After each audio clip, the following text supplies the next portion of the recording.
नाजरीन इकराम, औरंगजेब आलमगीर की वफात के बाद हिंदुस्तान की तारीख ने एक ऐसा रुख इख्तियार किया जिसकी मिसाल पहले नहीं मिलती थी। 1707 ईस्वी के बाद मुगल सल्तनत, जो कभी दुनिया की सबसे बड़ी ताकत थी, रेत की दीवार की तरह गिरने लगी। औरंगजेब के जानिशीन न सिर्फ नाअहल थे बल्कि ऐशो इशरत में डूबे हुए थे, जबकि दरबार के उमरा और वुजरा बादशाह बनाने और गिराने के खेल, किंग मेकिंग में मसरूफ हो गए। इस दौर को तारीख में मुगलिसानी का दौर कहा जाता है, जहां तख्त पर बैठने वाले बादशाहों की हैसियत महज कठपुतलियों जैसी रह गई थी। इस कमजोरी का सबसे पहला फायदा बैरूनी हमला आवरों ने उठाया। 1739 ईस्वी में ईरान का हुक्मरान नादिर शाह एक अजीम लश्कर के साथ हिंदुस्तान पर हमला आवर हुआ। मुगल शहनशाह मोहम्मद शाह, जिसे उसकी रंग रिलियों की वजह से मोहम्मद शाह रंगीला कहा जाता था, ने करनाल के मकाम पर नादिर शाह का मुकाबला करने की कोशिश की, लेकिन मुगल फौज की बदनज़मी और गद्दारियों ने नादिर शाह की राह हमवार कर दी। नादिर शाह दिल्ली में दाखिल हुआ और वो तबाही मचाई कि दिल्ली की सड़कें लाशों से भर गईं। नादिर शाह ने दिल्ली से इतना मालो दौलत लौटा जिसकी कीमत का अंदाजा लगाना मुश्किल है। वो मुगलों की शान शौकत की अलामत तख्ते ताउस और दुनिया का मशहूर तरीन हीरा कोहे नूर भी अपने साथ ईरान ले गया। इस हमले ने मुगलों का रोबो दबदबा हमेशा के लिए खत्म कर दिया और ये साबित कर दिया कि दिल्ली का तख्त अब किसी भी ताकतवर के लिए एक आसान लुक्मा है। नादिर शाह के बाद उसके सिपा सालार अहमद शाह अब्दाली ने भी हिंदुस्तान पर पे दर पे हमले किए और मुगलों की रही सही ताकत को भी कुचल कर रख दिया। नाजरीन इकराम, जहां शुमाल से ईरानी और अफगानी हमले हो रहे थे, वहीं वस्ती हिंद में मरहटे एक तूफान की तरह उभर रहे थे। मुगलों के जवाल का फायदा उठाते हुए मरहटों ने तकरीबन पूरे हिंदुस्तान पर अपना असर और रसूख कायम कर लिया था। लेकिन 1761 ईस्वी में पानीपत की तीसरी जंग में अहमद शाह अब्दाली ने मरहटों को ऐसी शिकस्त दी कि उनकी ताकत भी बिखर गई। इस जंग ने हिंदुस्तान में एक ऐसा सियासी खला वैक्यूम पैदा कर दिया जिसे भरने के लिए अब कोई मकामी ताकत मौजूद न थी। इसी सियासी खला का फायदा इन सफेद फार्म ताजरों ने उठाया जो समंदर पार से तिजारत के बहाने आए थे, यानी ईस्ट इंडिया कंपनी। 1600 ईस्वी में शुरू होने वाली ये कंपनी आहिस्ता आहिस्ता हिंदुस्तान के साहिली इलाकों पर अपने किले और तिजारती मराकज कायम कर चुकी थी। मुगलों के जवाल को देखकर अंग्रेजों ने तिजारत के साथ साथ सियासत में भी मुदाखलत शुरू कर दी। 1757 ईस्वी में प्लासी की जंग ने हिंदुस्तान की तकदीर का फैसला कर दिया। बंगाल के नौजवान नवाब सिराजुद्दौला ने अंग्रेजों की साजिशों को भांप लिया था और वो उन्हें रोकना चाहते थे, लेकिन उनके अपने सिपा सालार मीर जाफर की गद्दारी ने सिराजुद्दौला को शिकस्त से दोचार कर दिया। प्लासी की फतह ने अंग्रेजों को बंगाल जैसी अमीर तरीन रियासत का मालिक बना दिया और यहाँ से हिंदुस्तान की बाकायदा गुलामी का आगाज हुआ। अफजल दास्तान टेलीविजन के नाजरीन, अंग्रेजों की चालाकी का अंदाजा इस बात से लगाया जा सकता है कि उन्होंने मुगल शहनशाह को सिर्फ नाम का बादशाह रहने दिया और तमाम इंतजामी व माली इख्तियारात अपने हाथ में ले लिए। 1764 ईस्वी में बक्सर की जंग में अंग्रेजों ने मुगल शहनशाह शाह आलम सानी, नवाब औद और मीर कासिम के मुत्तहिदा लश्कर को शिकस्त देकर ये साबित कर दिया कि अब हिंदुस्तान का असल हुक्मरान मुगल नहीं बल्कि बरतानवी कंपनी है। बंगाल पर कब्जे के बाद अंग्रेजों की नजरें मैसूर और दक्कन पर थीं। वहां से उनका रास्ता रोकने के लिए एक ऐसा मर्दे मुजाहिद खड़ा था जिसे तारीख सुल्तान हैदर अली और उसके बेटे टीपू सुल्तान के नाम से जानती है। टीपू सुल्तान ने जदीद टेक्नोलॉजी और रॉकेट साजी के जरिए अंग्रेजों को कई बार इबरतनाक शिकस्त दी, लेकिन अपनों की गद्दारी और साजिशों ने यहां भी अपना रंग दिखाया। नाजरीन इकराम, प्लासी और बक्सर की फतूहात के बाद ईस्ट इंडिया कंपनी के हौसले आसमान को छू रहे थे। बंगाल से हासिल होने वाली बेपनाह दौलत ने अंग्रेजों को हिंदुस्तान का सबसे ताकतवर खिलाड़ी बना दिया था। लेकिन जनूबी हिंद में एक ऐसी रियासत थी जो उनके ख्वाबों की राह में सबसे बड़ी रुकावट बनकर खड़ी हो गई थी, और वो रियासत थी मैसूर। मैसूर की ताकत का असल राज उसके दो अजीम हुक्मरान थे, सुल्तान हैदर अली और उनके काबिल फख्र फर्जंद फतेह अली खान टीपू सुल्तान। हैदर अली एक मामूली सिपाही से अपनी जहानत और बहादुरी की बदौलत मैसूर के सुल्तान बने थे। उन्होंने महसूस कर लिया था कि अंग्रेज सिर्फ ताजिर नहीं बल्कि गासिब हैं। उन्होंने फ्रांसीसियों की मदद से अपनी फौज को जदीद खतूत पर इस्तवार किया और अंग्रेजों को पहली और दूसरी एंग्लो मैसूर जंगों में ऐसी इबरतनाक शिकस्त दी कि मद्रास के साहिल पर अंग्रेजों को अपनी बका की भीख मांगनी पड़ी। हैदर अली की वफात के बाद 1782 ईस्वी में टीपू सुल्तान तख्त नशीन हुए, जिन्हें तारीख शेरे मैसूर के नाम से याद करती है। टीपू सुल्तान सिर्फ एक जंगजू नहीं, बल्कि एक अजीम मुसल्लह, साइंसदान और दूरअंदेश हुक्मरान थे। उन्होंने हिंदुस्तान में पहली बार जंगी रॉकेट, मैसूरियन रॉकेट्स मुतारिफ करवाए, जिन्हें देखकर अंग्रेज हैरान रह गए। उनके रॉकेटों ने अंग्रेजों की सफों में वो तबाही मचाई कि आज भी बरतानवी म्यूजियम में उनके नमूने मौजूद हैं। टीपू सुल्तान ने ज़राअत, सनत और तिजारत में ऐसे इनकलाबी इक़दामात किए कि मैसूर इस वक्त हिंदुस्तान की सबसे खुशहाल रियासत बन गई। उन्होंने गैर मुल्की तिजारत के लिए बाकायदा बहरी बेड़ा तैयार किया और तुर्की, फ्रांस और अफगानिस्तान के हुक्मरानों को खतूत लिखकर अंग्रेजों के खिलाफ एक मुत्तहिदा मुहाज बनाने की कोशिश की। अंग्रेजों को मालूम था कि जब तक टीपू सुल्तान जिंदा है, वो पूरे हिंदुस्तान पर कब्जा नहीं कर सकते। लॉर्ड वेल्जरी ने टीपू को कमजोर करने के लिए तकसीम करो और हुकूमत करो की पॉलिसी अपनाई। उन्हीं में बांट दिया जाएगा।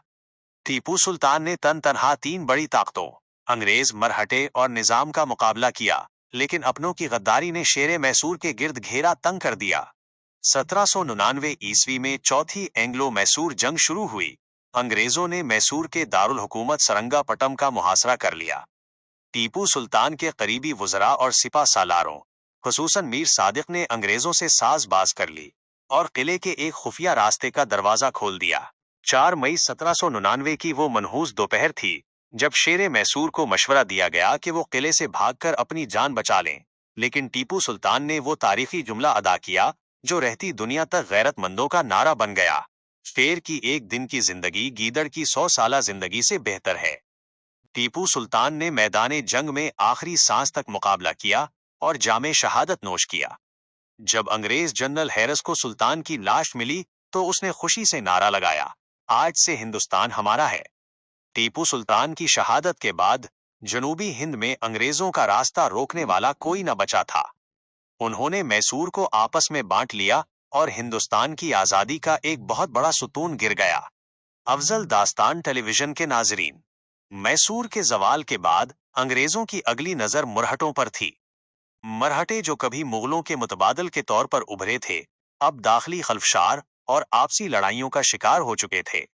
अंग्रेजों ने एक एक करके मरहटा सरदारों को शिकस्त दी और 1818 ईस्वी तक मरहटा ताकत का भी मुकम्मल खात्मा कर दिया। अब हिंदुस्तान का नक्शा बदल चुका था। शुमाल में सिख सल्तनत के अलावा तकरीबन पूरा हिंदुस्तान बराह रास्त या बिलवास्ता ईस्ट इंडिया कंपनी के जेरे नगी आ चुका था।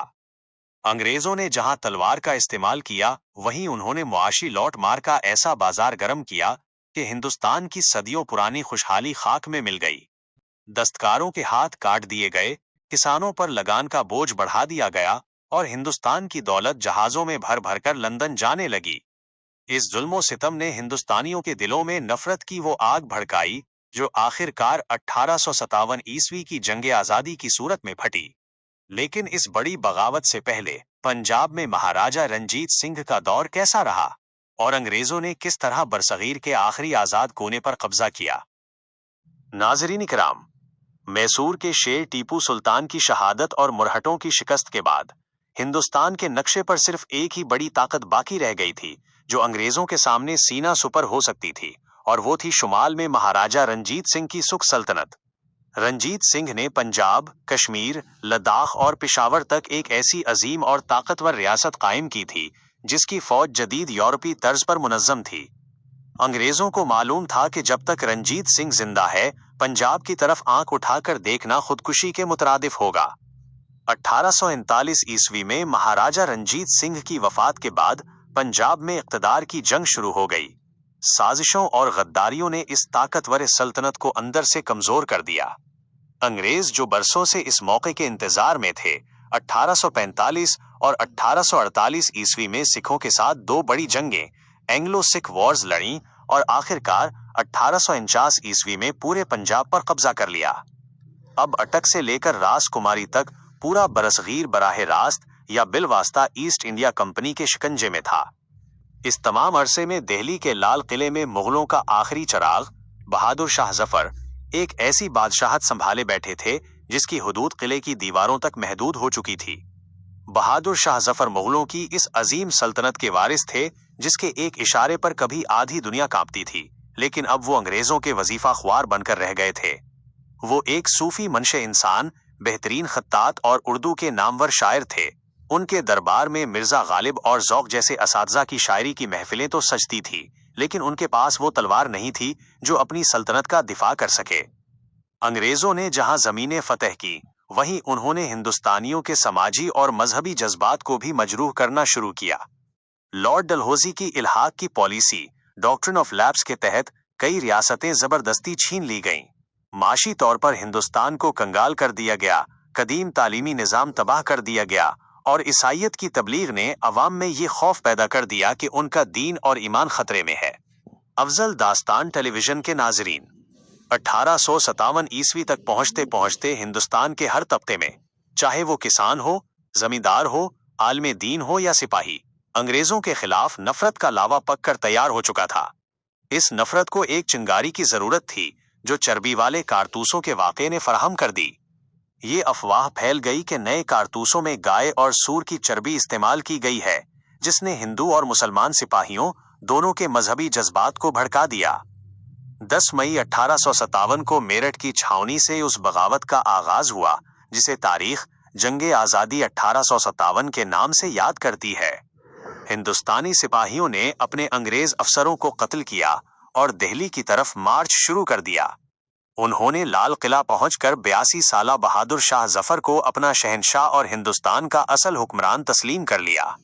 बूढ़े शहंशाह ने, जो अब तक गोशा नशीनी की जिंदगी गुजार रहे थे, बादली नाखास्ता उस अजीम तहरीक की क़यादत कबूल कर ली। देखते ही देखते ये बगावत पूरे शुमाली और वस्ती हिंदुस्तान में फैल गई। कानपुर में नाना साहिब, झांसी में रानी लक्ष्मी बाई, लखनऊ में बेगम हजरत महल और बहार में कनौर सिंह ने अंग्रेजों के खिलाफ तलवारें उठा लें। कई महीनों तक ऐसा लगा कि अंग्रेजों का राज खत्म हो चुका है और मुगल सल्तनत दोबारा बहाल होने वाली है। लेकिन मुगलों और बागियों के पास न तो कोई मुत्तहिद क़यादत थी, न जदीद असलहा और न ही कोई मरबूत मंसूबा बंदी। दूसरी तरफ अंग्रेजों ने अपनी पूरी ताकत जमा की और जदीद टेलीग्राफ और रेलवेज का इस्तेमाल करते हुए एक एक करके बागी मराकज़ पर दोबारा कब्जा करना शुरू किया। सितंबर 1857 में अंग्रेजों ने दिल्ली का मुहासरा किया और एक खूनरेज लड़ाई के बाद लाल किले पर कब्जा कर लिया। बहादुर शाह जफर ने हुमायूं के मकबरे में पनाह ली, जहां से उन्हें गिरफ्तार कर लिया गया। उनके बेटों और पोतों को उनकी नजरों के सामने गोली मार दी गई और उनके कटे हुए सर एक थाल में रखकर शहंशाह को तोहफे के तौर पर पेश किए गए। ये मुगलों की 800 साला हुक्मरानी का वो अलमनाक अंजाम था जिसका तसव्वुर भी नहीं किया जा सकता था। बहादुर शाह जफर पर बगावत का मुकदमा चलाया गया और उन्हें जलावतन करके रंगून बर्मा भेज दिया गया।